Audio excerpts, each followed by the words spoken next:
Bismillahirrahmanirrahim. Dear students, Assalamu alaikum. Today we are going to discuss about the antifungal drugs. So, as usual, before the antifungal drugs, first of all, we will discuss something about the fungi. What fungi are, so we will discuss here a brief introduction about it. So, fungal infections. Fungal infections or mycosis are disease which are caused by fungus, that is yeast or mold. Fungal infections are most common in the skin and nails, but they can also occur in mouth, throat, lungs, urinary tract, and many other parts. So, on these basis, the fungal infections are classified into different types. For example, if the fungal infections are going to occur on the surface of the skin, then if या nails हैं या जैसे mucous membranes हैं, so they are called as superficial or mucocutaneous type of the infections. If these infections are going to occur underneath the skin, beneath the skin, then they are called as subcutaneous. Sub means beneath and cutaneous means beneath the skin. And if they are going inside other organs of the body, for example, they are going to occur in the lungs, brain or heart, these type are called as deep infections. तो इस तरह से तीन major categories हो गई अगर हम इनको क्लासिफाई करें, वो जो कि सुपरफिशियल हैं या म्यूकोक्यूटेनियस हैं, सेकेंडली सबकुटेनियस हैं, और थर्ड वो हैं जो कि डीप इन्फेक्शंस हैं.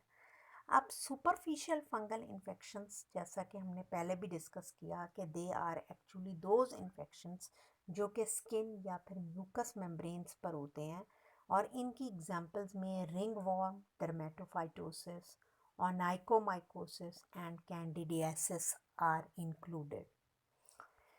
After that, the subcutaneous infection, as we discussed, subcutaneous, beneath the skin, under the surface of the skin.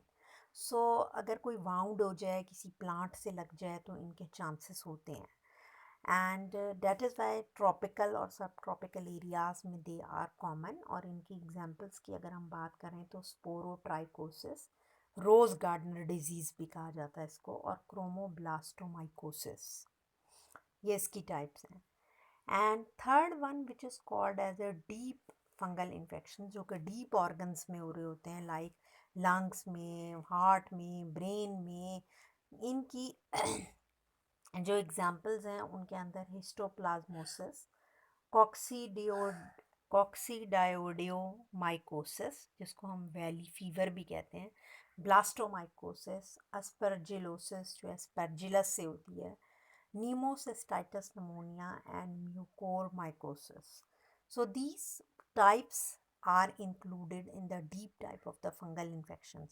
अगर आप लोग चाहें तो इन लोग इसकी पिक्चर्स देख सकते हैं गूगल पे. आप इसको इन इन्फेक्शंस की अगर टर्म डालें तो इनकी इमेजेस को भी देखा जा सकता है. एनीवेज, ये एक ब्रीफ इंट्रोडक्शन है फंगल इन्फेक्शंस के बारे में जिनसे हम क्लासिफाई कर सकते हैं, क्योंकि हम यहाँ फंगल इन्फेक्शंस को तो इतना नहीं पढ़ रहे हैं, हमें बेसिकली ड्रग्स को फोकस करना है. But as I always introduce the introduction of that particular type of the infection, ताकि ड्रग्स को पढ़ना आसान हो. अगर फंगल इन्फेक्शन का थोड़ा सा इंट्रोडक्शन हो तो फिर उन ड्रग्स को भी इजीली याद किया जा सकता है. सो फंगल इन्फेक्शंस की ख़ास बात यह है कि इससे पहले जैसे कि हमने एंटीबैक्टीरियल पढ़े और वहाँ पर एंटीबायोटिक्स यूज़ होती हैं, तो दीज एजेंट्स जो हैं they are resistant to the antibiotics. Conversely bacteria resistant होते हैं एंटी फंगल एजेंट से. कोई भी एंटी फंगल एजेंट बैक्टीरिया को किल नहीं करती है. सिमिलरली कोई भी जो एंटी फंगल ड्रग है, एंटी बैक्टीरियल ड्रग है, वो फंजाई को किल नहीं करती है. तो इनकी एक अलग अलग डिजीज़ हैं.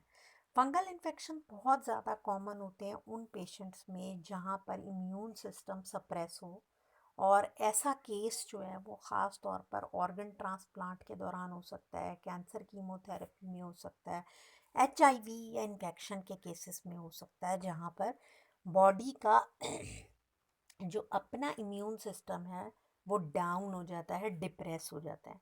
In these cases whenever there is depression in the immune system of any of the host or the individual, तो वहाँ पर फंगल इन्फेक्शन के चांसेस बढ़ जाते हैं. सो इन फंगल इन्फेक्शंस को ट्रीट करने के लिए जो ड्रग्स यूज़ की जाती हैं, सीधी सीधी टर्म में उनको एंटी फंगल ड्रग्स कहा जाता है.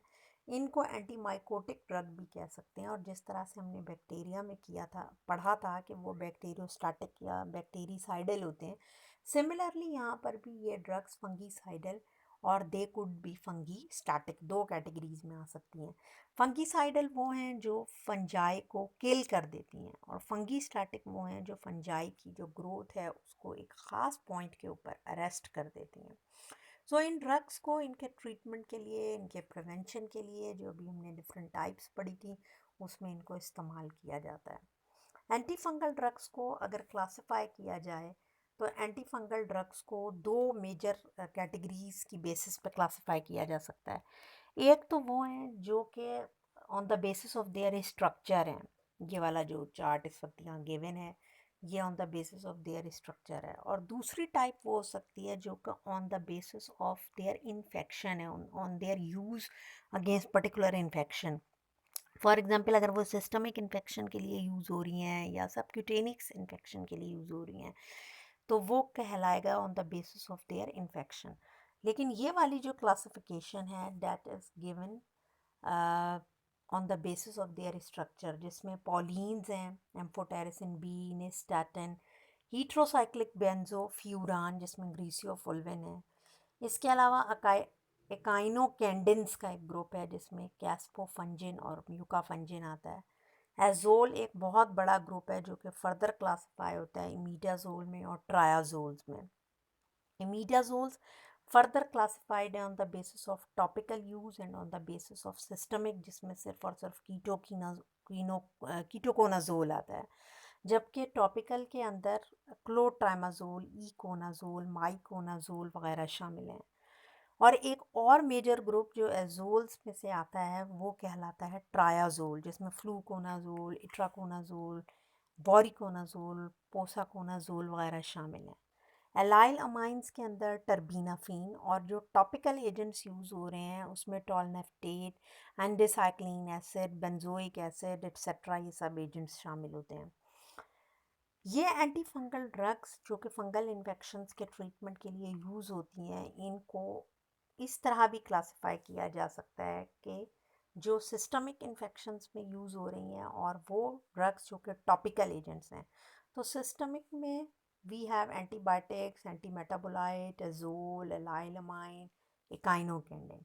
And in case if we talk about topical agents, तो उसमें पॉलीन हैं, इमीडाजोल्स हैं और मिसेलेनियस एजेंट्स मौजूद हैं. तो this classification is on the basis of there systemic या टॉपिकल एजेंट, यानी कि वो किस पर्टिकुलर इन्फेक्शन के अगेंस्ट यूज़ हो रहे हैं, उस बेसिस पे इनको क्लासिफाई किया गया.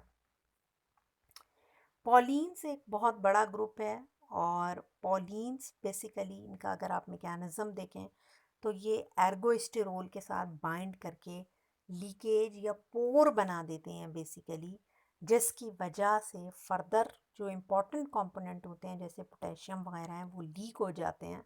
और इस तरह से ये अपना जो सेल है, सेल का स्ट्रक्चर है, उसको ये मेंटेन नहीं कर पाते हैं और ये इनका सर्वाइवल नहीं रहता है.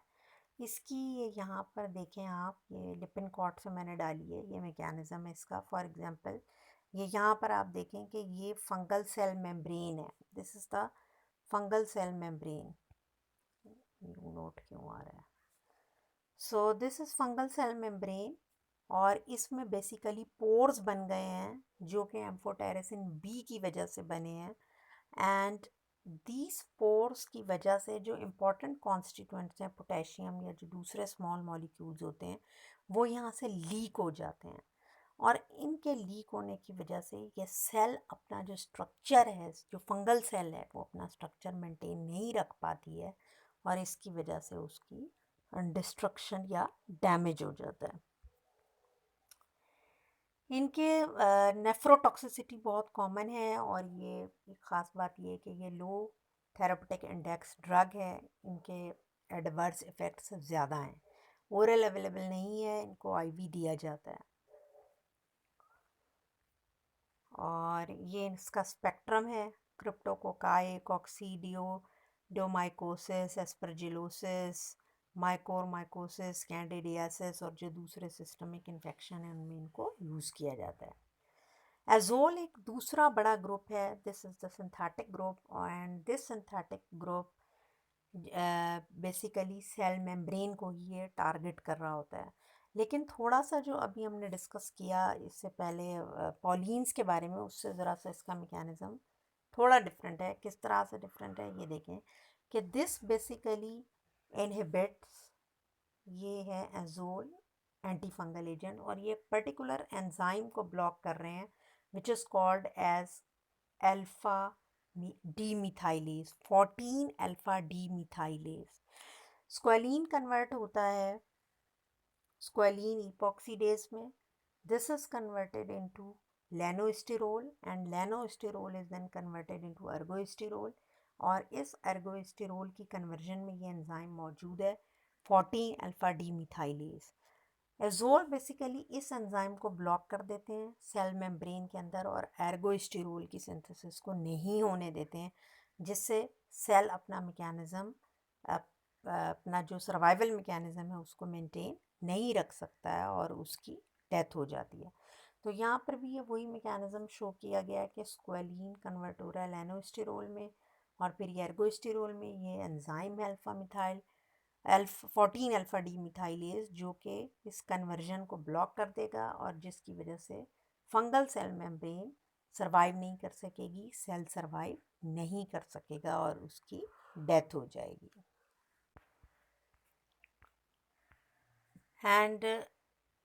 एंड अजोल का ही एक और ग्रुप ट्रायाजोल है जो हमने डिस्कस किया था, जिसमें फ्लूकोनाजोल और इट्राकोनाजोल हैं।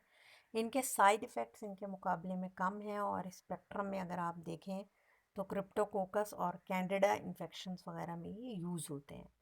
सो माइकोनाजोल को आप यहाँ पढ़ लें कि ये आईवी एडमिनिस्टर किया जाता है, इसकी टॉक्सिसिटी कीटोकोनाजोल के मुकाबले में ज़्यादा है।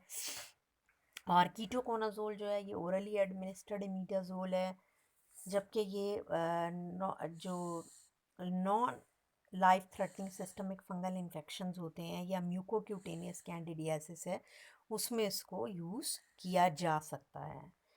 और एस्परजिलस के अगेंस्ट, एड्स के पेशेंट में क्रिप्टोकोकस के अगेंस्ट ये इफ़ेक्टिव होता है।